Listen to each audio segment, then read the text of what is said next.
ይቤላ መላክ ለማርያም ተወከፍዮ ለቃል ሀቤኪ ይመጽእ ወማኅፀነ ዚአኪ ይሃድር። መላኩ ድንግል ማርያምን እንዲህ አላት፣ ቃልን ተቀበዩ ወደ አንቺ ይመጣል አላት።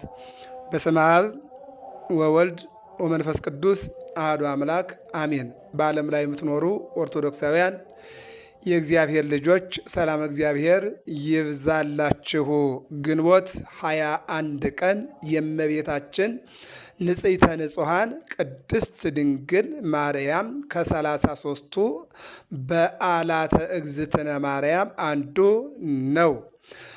እንደሚታወቀው ጌታችን መድኃኒታችን ኢየሱስ ክርስቶስ በቅዱስ ገብርኤል ተናጋሪነት በቅዱስ ዮሴፍ አዳማጭነት ተንስ ንሳ ሕፃነ ወእሞ ወጉየ ብሔረ ግብፅ ሄሮድስ ሕፃኑን ኢየሱስን ሊገለው ነውና ሕፃኑን ኢየሱስን ከእናቱ ከድንግል ማርያም ጋር ይዘህ ወደ ግብፅ ወደ ኢትዮጵያ ሽሽ አለው። አረጋዊ ዮሴፍም ነሳ ሕፃነ ወእሞ ወጎየ ብሔረ ግብፅ ሆረ ብሔረ ግብፅ ይላል።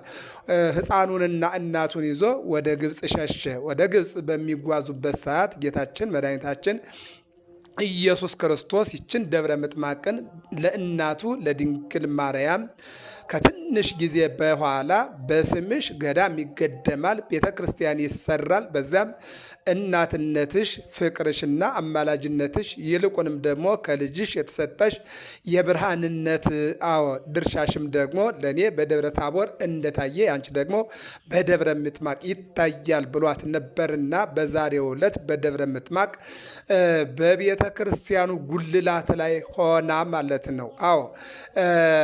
አሕዛብ ያወሩ በብርሃንኪ፣ እነሆ ያመኑም ያላመኑም በብርሃንሽ ይጓዛሉ። ወነገስትኒ በጸዳልኪ፣ እነሆ ነገስታትም በብርሃነ ዚአኪ በአንቺ ብርሃንና በአማላጅነትሽ ይጓዛሉ ብሎ ቅዱስ ያሬድ በድጓው እንደተናገረው እየዐርብ ፀሐይኪ ወኢይጸልም ወርኅኪ ራዕየ ዮሐንስ ምዕራፍ 20 ላይ ብርሃንሽ እነሆ አይጠፋም የምስጋና ደጆችሽ አይዘጉም እንደተባለ ከግንቦት 21 ቀን እስከ ግንቦት 5 ቀን በደብረ ምጥማቅ በቤተ ክርስቲያኑ ጉልላት ላይ ሆና ከሩቅም ከቅርብም ያሉ ምዕመናን እየመጡ አንተ ድሃ ነህ፣ አንተ ሀብታም ነህ፣ አንተ ጻድቅ ነህ፣ አንተ ኃጢአተኛ ነህ ሳይባል ሁሉም አንድ ሆኖ ለእመቤታችን ምስጋና አቅርበውላታል። እርሷም ደግሞ ለሁሉም ከልጇ በተሰጣት ጸጋ በረከትን ሰጣቸዋለች። ይህ ብቻም አይደለም፣ ልብሳቸውን እየወረወሩ እንድትባረክላቸው ቢጥሉ እመቤታችንም ልብሳቸውን እየባረከች መልሳላቸዋለች። በሌላ መልኩ ህዝቡ ጥያቄውን አቅርቧል።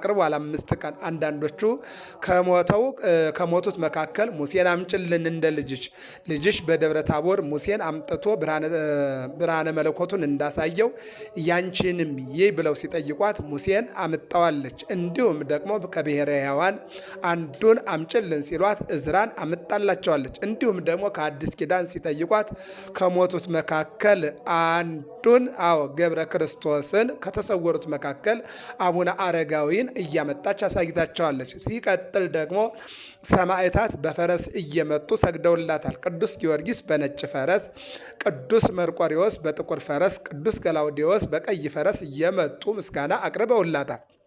ስለዚህ በዚህ 5 ቀን የእመቤታችን ወለገጽኪ ይትመሃለሉ ኩሎሙ አሕዛብ በውላነ ምድር መዝሙር 44 ላይ በፊትሽ ሁሉም ይሰግዳሉ፣ ሁሉም ይለምናሉ፣ ሁሉም አማልጅን ይላሉ ተብሎ እንደተጻፈ ልበ አምላክ ዳዊት እንደተናገረው ይህ ሁሉ ሆኖላታል። ከበገጻ ይላል ቅዱስ ያሬድ ደግሞ የመልኳ ውበቷ ደምግባቷ እነሆ በዚያ በደብረ ምጥማቅ በተገለጠ ጊዜ ሰዎች እመቤታችንን አይተው ሊጠግቧት አልቻሉም። 5 ቀን እነሆ እንደ 5000 ዘመን ሆነባቸው ብለው ሊቃውንት ይናገራሉ ማለት ነው። ምክንያቱም እመቤታችን ከመውደዳቸው የተነሳ። ኢሳይያስ ደግሞ እንዲህ ብሏል፣ ይሰግዱ ለኪ ውስተ ገጸ ምድር ወይልህሱ ጸበለ እግርኪ፣ የምድር ነገስታት ወደ አንቺ ይሰግዳሉ አማልጅን ድንግል ወይ እያሉ ብሎ ተናግሯል።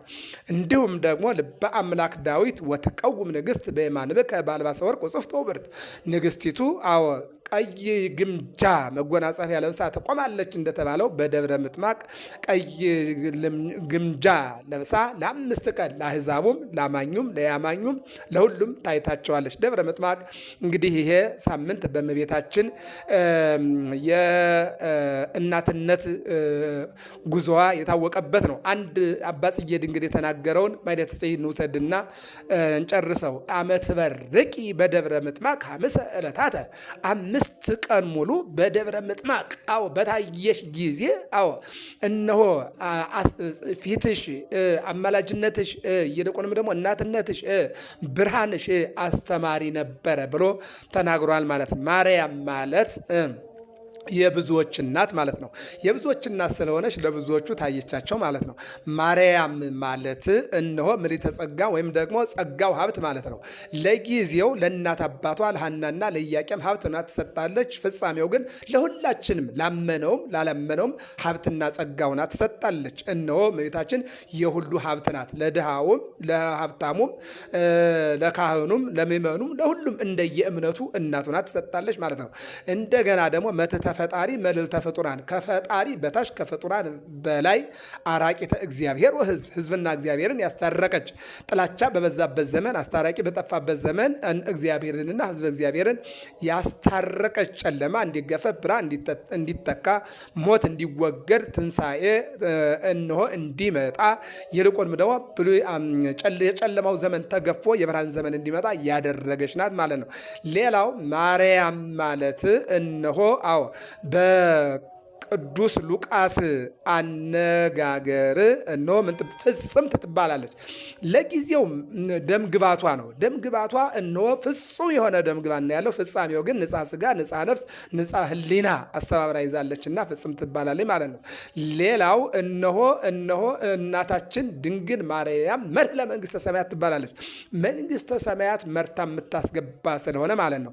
ስሟን ግንቦት 1 ቀን በአድባረ ሊባኖስ በስደት ወልደው ማርያም ብለዋታል። በሁለት አይነት መልኩ ይታያል። አንደኛ ማይደረ መለኮት ርግቤ ቤላ ያንቃዱ አቤኪ ምሳኖ ምስጋድ ማርያም ማር በምድር ላይ ያለ ምግብ ጣፋጭ የተባለው ማር ነው። ከማር የሚጣፍጥ የለምና በምድር እነሆ ጣፋጭ በሆነው ምግብ ለሚመናን እናትነትሽ፣ አማላጅነትሽ፣ ፍቅርሽ ጣፋጭ ነው ሲሉ ማር ወስደዋል። ከብሔረ ሕያዋን ደግሞ ከገነት ደግሞ ያም የሚባል ፍሬ አለ። ያም ደግሞ በገነት ያለ ጣፋጭ ነው። በገነት ላሉና በዚህ ዓለም ላሉ ቅዱሳን ወይም ደግሞ ሕዝቦች የምታማልድ እናት የሆነች እናት ናትና ከሁለቱ ድምር በገነትና በዚህ ዓለም ድምር ማርያም ማለት የሁሉ እናት ጣፋጭ አማላጅ ማለት ነው። ስለዚህ እመቤታችን ድንግል ማርያም በዛሬው ዕለት በደብረ ምጥማቅ እነሆ ለሁሉ ታይታለች ነው። ወደ ነበርንበት ርዕሳችን ስንመለስ የቤላ መልአክ ለማርያም ቅዱስ ገብርኤል ማርያምን እንዲህ አላት፣ ተወከፍዮ ለቃል ቃልን ተቀበይው አላት። ሀቤኪ ይመጽእ ወደ አንቺ ይመጣል፣ ወበማኅፀነ ዚአኪ ያድር በአንቺም ያድራል። በማኅፀነ ድንግል ማርያም አድሮ በቀራንዮ ተሰቅሎ በጎልጎታ ተቀብሮ በ3ኛው ቀን ተነስቶ በ40ኛው ቀን ወደ ሰማይ አድርጎ በ50ኛው ቀን መንፈስ ቅዱስን የላከ አምላክ እነሆ ቅዱስ መንፈስን ይላክልን። ወስብሐት ለእግዚአብሔር።